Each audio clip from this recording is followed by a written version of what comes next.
Welcome back on capital news. चलिए देखते हैं दिल्ली की 25 फटाफट बड़ी खबरें। साथ ही डेली खबरों से अपडेट रहने के लिए चैनल को सब्सक्राइब करने के साथ वीडियो को लाइक करें। दिल्ली में बढ़ती बिजली की मांग पूरी करने का रास्ता हुआ साफ। सीएम रेखा गुप्ता ने कहा कि किसानों को मिलेगा उचित मुआवजा। राजधानी दिल्ली के बिजली सप्लाई को और मजबूत करने की दिशा में बड़ा कदम उठाते हुए मुख्यमंत्री रेखा गुप्ता ने लंबे समय से अटके एक अहम मामले के समाधान का दावा किया है। उन्होंने कहा कि इससे न केवल दिल्ली सरकार की पावर सप्लाई को मजबूती मिलेगी, बल्कि किसानों को भी उनकी जमीन के इस्तेमाल का उचित मुआवजा सुनिश्चित हुआ है। सरकार कर रही है प्लान पर काम। भारत सरकार की company power grid corporation of India limited Rajasthan से दिल्ली तक बिजली पहुंचाने के लिए अंतर्राज्यीय ट्रांसमिशन सिस्टम परियोजना पर काम कर रही है। यह परियोजना उत्तर और उत्तर पश्चिमी दिल्ली के लगभग 20 गांव से होकर गुजर रही है, जिसमें ओचंदी, हरेवली, मुंगेशपुर और कुतुबगढ़ जैसे गांव प्रमुख है। नरेला में बड़ा सबस्टेशन भी बनाया जाएगा। इस परियोजना से दिल्ली को पर्याप्त और स्थिर बिजली आपूर्ति सुनिश्चित होगी। दिल्ली सरकार को आए यात्रियों की याद, परिवहन मंत्री ने दिया सुविधाओं पर जोर देने का निर्देश। बसों की कमी और बस परिचालक में अव्यवस्था से लगातार हो रही यात्रियों की परेशानी की ओर दिल्ली सरकार का ध्यान अब गया है। परिवहन मंत्री डॉक्टर पंकज सिंह ने सोमवार को इसी मुद्दे पर डीटीसी के क्षेत्रीय अधिकारियों की सोमवार को बैठक बुलाई और उन्हें डीटीसी बस सेवा को सुव्यवस्थित करने का भी निर्देश दिया। उन्होंने अधिकारियों से कहा कि डीटीसी संचालन व्यवस्था इस तरह से बहाल रखी जाए कि अधिक से अधिक यात्रियों को डीटीसी का लाभ मिल सके। उन्होंने बसों के स्केड्यूल में संशोधन करने और रूटों को युक्ति संगत बनाने का भी निर्देश दिया, ताकि भीड़ भाड़ कम हो और यात्रियों को समय पर सेवाएं मिले। सरकारी स्कूलों के छात्रों की खुली किस्मत। प्लेसमेंट ड्राइव में 478 विद्यार्थियों को मिली नौकरी। शिक्षा निदेशालय के व्यावसायिक शिक्षा शाखा की ओर से आयोजित प्लेसमेंट ड्राइव में कुल 478 विद्यार्थियों को नौकरी मिली। निदेशालय ने राजधानी के 4 स्थानों पर प्लेसमेंट ड्राइव आयोजित की थी। इस पहल का उद्देश्य 12वीं कक्षा के बाद व्यावसायिक विषय पढ़ चुके विद्यार्थियों को रोजगार के अवसर उपलब्ध कराना और उन्हें रोजगार के लिए तैयार करना था। इस प्लेसमेंट ड्राइव में कुल 40 नियोक्ता शामिल हुए और इस दौरान विभिन्न ट्रेड्स में रोजगार के अवसर उपलब्ध कराए गए, जिसमें 800 से अधिक विद्यार्थियों ने हिस्सा लिया। यमुना में जलस्तर बढ़ने से आज शाम को बंद होगा पुराना लोहा पुल। प्रशासन ने लोगों से संभल कर निकलने की दी सलाह। पहाड़ों पर हो रही मूसलाधार वर्षा का असर राजधानी में दिखने लगा है। हरियाणा के हथनी कुंड बैराज से 3 लाख क्यूसेक पानी छोड़े जाने से मंगलवार को यमुना उफान पर पहुंच जाएगी। इससे पहले जिला प्रशासन सक्रिय हो गया है। यमुना के पास जाने पर रोक लगा दी गई है। मंगलवार को जलस्तर 206 मीटर से अधिक पहुंचने की उम्मीद है और ऐसे में देर शाम को पुराना लोहा पुल वाहनों के आवागमन के लिए बंद किया जाएगा। यातायात पुलिस रूट डाइवर्ट करेगी। पुलिस ने वाहन चालकों को वैज्ञानिक मार्गों पर इस्तेमाल करने की सलाह दी है। जलवायु परिवर्तन ने बदली बादलों की प्रकृति, बदला बारिश का पैटर्न, भूजल स्तर और कृषि हो रही प्रभावित। वैश्विक तापमान में वृद्धि और जलवायु परिवर्तन के असर से बादलों की प्रकृति भी पहले जैसी नहीं रही। खासकर पिछले 2.5 दशक के दौरान बादलों के गरजने, छाने एवं बदलने का स्वरूप बहुत हद तक बदल गया है। इससे भूजल का स्तर, खेती बाड़ी और सुहाने मौसम का अनुभव सभी कुछ बड़े पैमाने पर प्रभावित हुआ है। स्काईमेट वेदर के अनुसार तकरीबन 2.5 दशक पहले जो बादल बनते थे वो अल्ट्रोस्ट्रेटस होते थे और इनमें अपेक्षाकृत एकरूपता होती थी और वो रुक रुक कर समूची दिल्ली में बरसते थे। वर्षा भी कई दिनों तक चलती रहती थी, लेकिन अब थंडर क्लाउड बनने लगे हैं। इसमें समानता नहीं होती। दिल्ली मेट्रो के येलो लाइन के बाद अब इस लाइन में आई खराबी। 1 घंटे तक यात्रियों को हुई खूब परेशानी। वर्षा के बीच मेट्रो के सिग्नल सिस्टम में खराबी का क्रम जारी है। 4 दिन के भीतर दूसरी बार मेट्रो सेवा प्रभावित रही। सोमवार की सुबह जहां येलो लाइन पर सिग्नल में खराबी आई, तो वहीं शाम को ब्लू लाइन पर OHE के फॉल्ट ने यात्रियों को रुलाया। मंडी हाउस से नोएडा जाने वाली ब्लू लाइन पर बारखंबा रोड और इंद्रप्रस्थ स्टेशनों के बीच शाम 7:30 बजे वर्षा के चलते OHE पर पेड़ की टहनी गिर पड़ी। विद्युत प्रवाह बाधित होने के चलते ट्रेनें बाराखंबा रोड पर ही रुक गई। करीब 1 घंटे बाद इस लाइन पर परिचालन दोबारा शुरू हो पाया। डीडीए की अपना घर आवास योजना की आखिरी तारीख बढ़ी, 152 फ्लैट और जोड़े गए डिस्काउंट भी मिलेगा। दिल्ली विकास प्राधिकरण ने अपना घर आवास योजना की अंतिम तिथि 3 महीने के लिए बढ़ा दी है। साथ ही इस योजना में 152 फ्लैट और जोड़े जा रहे हैं। यह फ्लैट लायक नायकपुरम और नरेला में है। सभी फ्लैटों पर 15% डिस्काउंट भी मिलेगा। नए जुड़े 152 फ्लैटों की बुकिंग 5 सितंबर से शुरू होगी। डीडीए ने 26 अगस्त को प्रीमियम आवास योजना शुरू की थी और इसी दिन अपना घर आवास 2025 का अंतिम दिन था, लेकिन काफी लोग इस योजना को जारी रखने की मांग कर रहे थे। इस पर डीडीए ने इस योजना की समयावधि 3 महीने के लिए बढ़ा दी है। चिड़ियाघर में बर्ड फ्लू के प्रकोप के बीच बाजार में भी खलबली, चिकन बाजारों से भी सैंपल लेने के निर्देश। चिड़ियाघर में बर्ड फ्लू से पक्षियों की मौत के बाद स्वास्थ्य विभाग अलर्ट पर है। चिड़ियाघर में आवश्यक सुरक्षात्मक उपाय किए जा रहे हैं। पक्षियों और जानवरों की जांच के साथ साथ उनके व्यवहार पर भी नजर रखी जा रही है। स्वास्थ्य विभाग हर स्थिति से निपटने के लिए तैयार है। अस्पतालों के साथ निगरानी टीमों को भी अलर्ट कर दिया गया है। स्वास्थ्य मंत्री डॉक्टर पंकज सिंह ने सोमवार को कहा कि एहतियात के तौर पर बाजारों और मुर्गा मंडियों से पोल्ट्री के नमूने लिए जाएंगे। दिल्ली के पार्कों का होगा कायाकल्प। डीडी ने 16,000 एकड़ से अधिक हरित क्षेत्र किया विकसित। डीडी अपने पार्कों और हरित क्षेत्रों के बेहतर प्रबंधन और उन्नयन के लिए पेशेवर सेवाएं लेगा। इसके लिए लैंडस्केप आर्किटेक्चर फर्मों की नियुक्ति की योजना है। इस परियोजना के तहत फर्म यमुना नदी के किनारे हरित क्षेत्रों, पार्कों और बांसरा जैसे मनोरंजक स्थलों की डिजाइन योजना और उन्नयन का काम करेगी।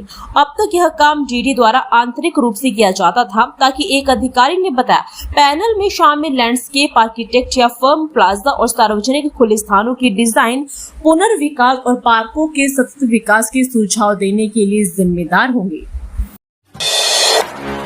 अब यमुना में नहीं बल्कि इस जगह होगा मूर्ति विसर्जन। दिल्ली सरकार का नदी को प्रदूषण मुक्त करने का प्लान तैयार। गणेश चतुर्थी और आगामी दुर्गा पूजा उत्सव के दौरान पर्यावरण अनुकूलित मूर्ति विसर्जन के लिए दिल्ली सरकार शहर में लगभग 80 कृत्रिम तालाबों का निर्माण कर रही है। ऐसा इसलिए ताकि यमुना प्रदूषण मुक्त रहे। अधिकारियों ने बताया कि पश्चिमी दिल्ली में 22, पूर्वी दिल्ली में 16, उत्तर पश्चिम में 12, दक्षिण पूर्व में 9, दक्षिण पश्चिम में 7, शाहदरा दक्षिण उत्तर पूर्व में 5-5, मध्य दिल्ली में 4 और उत्तरी दिल्ली में 1 तालाब बनाया जाएगा। पूर्वी दिल्ली के आधे इलाके में बिजली गुल, वजह बारिश नहीं कुछ और। उत्तर प्रदेश के मंडोला स्थित पावर ग्रिड के सबस्टेशन में तकनीकी खराबी के कारण आधे यमुना पार्क की बिजली गुल हो गई है। लोग 2.5 से 3 घंटे तक गर्मी से जूझते रहे। BSES को बिजली कटौती की 100 से अधिक शिकायतें मिली। बिजली आने पर लोगों ने राहत की सांस ली। दोपहर करीब 2:30 बजे बिजली गुल हो गई। ब्रह्मापुरी, चौहान बांगर, मुस्तफाबाद, करावल नगर, मंडावली, वेलकम, सीलमपुर, गांधीनगर, यमुना विहार, भजनपुरा, घोंडा, मौजपुर, कृष्णा नगर, गीता कॉलोनी, प्रियदर्शनी विहार, गुरु अंदंग नगर, खुरेजी समेत कई इलाकों में बिजली गुल रही। दिल्ली एयरपोर्ट दुनिया का सबसे तेजी से बढ़ता ट्रांजिट हब। अंतर्राष्ट्रीय यात्रियों में 240% का उछाल। आईजी एयरपोर्ट अब दुनिया के सबसे तेजी से बढ़ने वाले ट्रांजिट हब एयरपोर्ट में शामिल हो चुका है। इंटरनेशनल एयर ट्रांसपोर्ट एसोसिएशन की ओर से जारी आंकड़े के अनुसार इंटरनेशनल टू इंटरनेशनल यात्रियों की संख्या पिछले 2 साल में 3.88 लाख से बढ़कर 13.4 लाख हो गई है। डायर के मुख्य कार्यकारी अधिकारी विदेह कुमार जेपुरिया का कहना है कि आईजी एयरपोर्ट में इंटरनेशनल टू इंटरनेशनल यात्रियों की संख्या में 240% का उछाल इस बात का सबूत है कि भारत अब दुनिया को जोड़ने वाला बड़ा केंद्र बन रहा है। हत्या के मकसद से हुआ था सीएम रेखा गुप्ता पर हमला। मामले की जांच पूरी, आरोप पत्र दायर करने में जुटी पुलिस। मुख्यमंत्री रेखा गुप्ता के सिविल लाइन स्थित कैंप कार्यालय पर जानलेवा हमला करने के मामले में दिल्ली पुलिस की जांच लगभग पूरी हो गई है। अब पुलिस गिरफ्तार दोनों आरोपित राजेश भाई, खिमजी भाई और तहसीन के खिलाफ आरोप पत्र तैयार करने में जुट गई है। संयुक्त आयुक्त, डीसीपी, एसीपी और एक इंस्पेक्टर की देखरेख में पुलिस की टीम आरोप पत्र तैयार कर रही है। सूत्रों की माने तो 1 माह के अंदर उत्तरी जिला पुलिस 30 हजारी कोर्ट में आरोप पत्र दायर कर देगी। जल्द आरोप पत्र दायर करने के पीछे मकसद यह है कि इससे कोर्ट में जल्द ट्रायल शुरू हो सके और आरोपितों को सजा मिल सके। दिल्ली में जीएसटी रिफंड पर संदेह, कांग्रेस ने सरकार के वादे पर उठाए सवाल। प्रदेश कांग्रेस अध्यक्ष देवेंद्र यादव ने व्यापारियों को 1600 करोड़ रुपए का जीएसटी रिटर्न देने की सीएम रेखा गुप्ता की घोषणा के पूरा होने पर संदेह जताया है। उन्होंने कहा कि इसका अंदाजा दिल्ली सरकार के पिछले 7 महीनों के कार्यकाल और फैसलों से लगाया जा सकता है। भाजपा सरकार ने अब तक घोषणाओं के अलावा कुछ नहीं किया है। उन्होंने मांग की कि 2019 से जो जीएसटी रिफंड लंबित थे, सरकार उसे जल्द से जल्द ब्याज सहित व्यापारियों को लौटाए। यादव ने कहा कि व्यापारियों के हितों के साथ साथ भाजपा सरकार को महंगाई और बेरोजगारी की मार झेल रही दिल्ली की जनता के लिए रोजमर्रा के खाने पीने और अन्य इस्तेमाल होने वाली पैकेजिंग वस्तुओं पर 5 से 18% जीएसटी खत्म करने का फैसला भी लेना चाहिए। दिल्ली मेट्रो की इस लाइन पर बीते 4 दिन में दूसरी बार आई खराबी, सेवा बाधित होने से यात्री परेशान। डीएमआरसी की येलो लाइन पर 4 दिनों के भीतर दूसरी बार सिग्नल में खराबी के चलते मेट्रो सेवा प्रभावित हुई है। गुरुग्राम के टर्मिनल स्टेशन मिलियम सिटी सेंटर पर सोमवार सुबह अचानक सिग्नल में खराबी आ गई। इससे समय पूर्व बदली जाने वाली ट्रेनों को रिवर्स करने में अधिक समय लग रहा था। समस्या के चलते सुल्तानपुर से मिलेनियम सिटी सेंटर के बीच लगभग 1 घंटे तक ट्रेन सेवाएं प्रभावित रही। डीएमआरसी के मुताबिक दोपहर बाद सिग्नल समस्या ठीक होने पर सेवाएं बहाल हो सकी। बेहतर होगी दिल्ली की लास्ट माइल कनेक्टिविटी, सड़कों पर उतरेगी 2000 नई देवी बसें, 140 रूट तैयार। दिल्ली में लास्ट माइल कनेक्टिविटी के तहत लोगों को उनकी कॉलोनी के पास बस सेवा उपलब्ध कराने के लिए शुरू की गई देवी बस सेवा के तहत अभी तक दिल्ली में 671 के करीब बसें ही सड़कों पर आ सकी है। मगर सरकार दिल्ली भर के लिए सभी देवी बसें सड़कों पर उतरने से पहले रूट तय करने की तैयारी में है। दिल्ली सरकार इस सेवा के तहत सड़कों पर 2000 बसें उतारी जाएगी। डीटीसी ने देवी बसों के 146 नए रूट तय किए हैं और सरकार इसकी रिपोर्ट सौंपी गई है। एबीवीपी ने मुझे जीवन की दिशा दी, मेरा पहला मैनेजमेंट कोर्स यही था, डीयू में आयोजित कार्यक्रम में बोली रेखा गुप्ता। दिल्ली के विश्वविद्यालय के आर्ट्स फैकल्टी में अखिल भारतीय विद्यार्थी परिषद की ओर से कराए गए छात्रों के विशेष कार्यक्रम स्वयं सिद्धा में मुख्यमंत्री रेखा गुप्ता ने कहा कि शिक्षा केवल किताबों तक सीमित नहीं है, बल्कि यह आत्मविश्वास, आत्मनिर्भरता और समाज के प्रति जिम्मेदारी का भाव विकसित करती है। उन्होंने कहा कि विश्वविद्यालय के छात्र छात्राएं देश के भविष्य की धुरी है और उन्हें अपने सपनों को साकार करने के लिए दृढ़ संकल्प और साहस के साथ आगे बढ़ना होगा।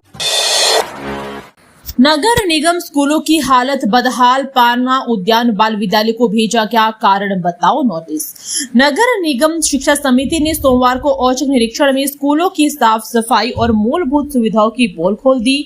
पालना उद्यान बाल विद्यालय की दुर्दशा सामने आने पर डिप्टी चेयरमैन अमित खरखड़ी के निर्देश पर शिक्षा विभाग ने प्राचार्य को कारण बताओ नोटिस जारी किया है। नोटिस में साफ कहा गया है कि विद्यालय की स्थिति असंतोषजनक पाई गई है, शौचालय छात्रों के उपयोग योग्य नहीं मिले और पानी की टंकी गंदी पाई गई। शिक्षा विभाग ने प्राचार्य से 2 दिन के भीतर सुधारात्मक कदम उठाकर फोटोग्राफिक साक्ष्य सहित अनुपालन रिपोर्ट देने को कहा है। दिल्ली स्टेट शूटिंग में इशिका भारद्वाज ने जीता स्वर्ण पदक, युवाओं में उत्साह। राजधानी की बेटियों ने इस बार निशानेबाजी में धूम मचा दी। इशिका भारद्वाज ने शानदार प्रदर्शन करते हुए 40वें Delhi state shooting championship shotgun 2025 में 3 स्वर्ण पदक जीते। एक अलग स्पर्धा में गवर्निंग बॉडी के सदस्य फरीद अली ने अनुभवी निशानेबाज जसपाल राणा को हराकर स्वर्ण पर निशाना साधा। तुगलकाबाद से doctor Karni Singh shooting range में 29 जुलाई से 3 अगस्त तक आयोजित इस प्रतियोगिता में इशिका ने clay pigeon double trap shooting में 23 अंक, क्ले पिजन ट्रैप शूटिंग में 31 अंक और क्ले पिजन ट्रैप शूटिंग में 31 अंक हासिल किए और तीनों में प्रथम स्थान हासिल कर स्वर्ण पर निशाना साधा। वहीं अनुष्का तंवर अपने प्रदर्शन के दम पर चैंपियनशिप में उपविजेता रही। ई रिक्शा में बैठकर यात्रियों से मारपीट कर लूटता था बदमाश, दिल्ली पुलिस ने किया गिरफ्तार।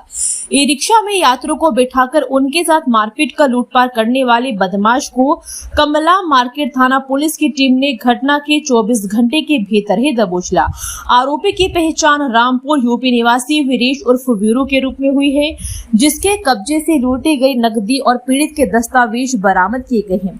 वारदात में इस्तेमाल किया गया ई रिक्शा भी जब्त कर लिया गया है।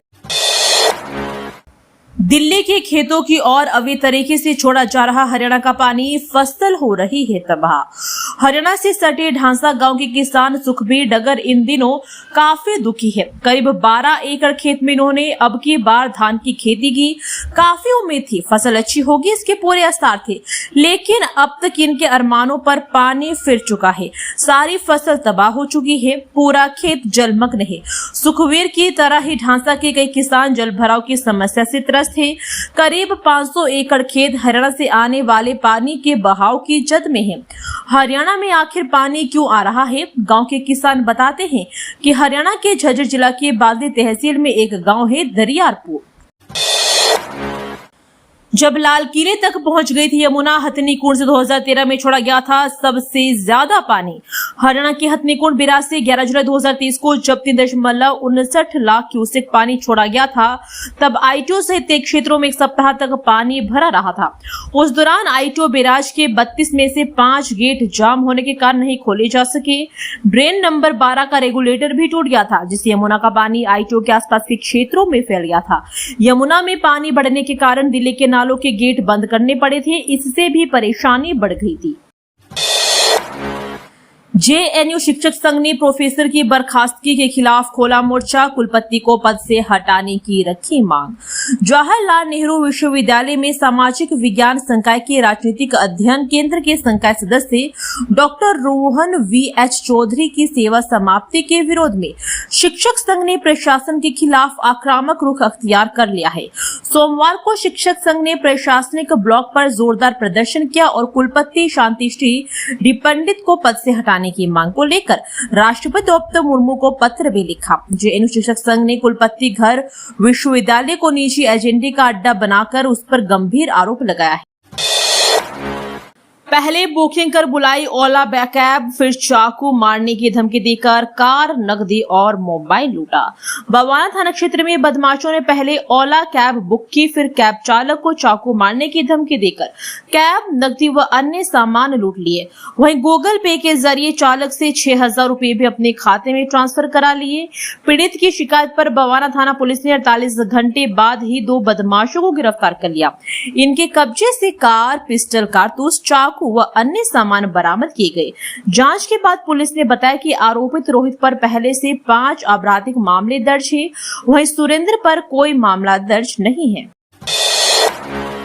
दिल्ली से कैसे तेज समय में खत्म होंगे कूड़े के पहाड़, अब एमसीडी के सामने आई नई चुनौती। दिल्ली में अगले 2 वर्षों में कूड़े के पहाड़ों को खत्म करने के लिए एमसीडी के दावों के बीच वर्षा ने इसके निस्तारण की गति कम कर दी है। जहां मॉनसून आने से पहले मई जून में 23,000 टन प्रतिदिन कूड़े का निस्तारण किया जा रहा था, वहां अब एक दिन में 7,336 टन प्रतिदिन ही निस्तारण हो रहा है। यही गति रही तो निगम का जो लक्ष्य इन लैंडफिल साइटों को खत्म करने का वह पूरा हो पाना मुश्किल है। हैरानी की बात यह है कि 2019 से दिल्ली में कूड़े के पहाड़ों के निस्तारण का कार्य हो रहा है। दोस्तों, वीडियो पसंद आया तो वीडियो को लाइक एवं चैनल को सब्सक्राइब कीजिए और कमेंट करके बताइए कि आप दिल्ली के किस जगह से इस वीडियो को देख रहे हैं। जय हिंद, वंदे मातरम।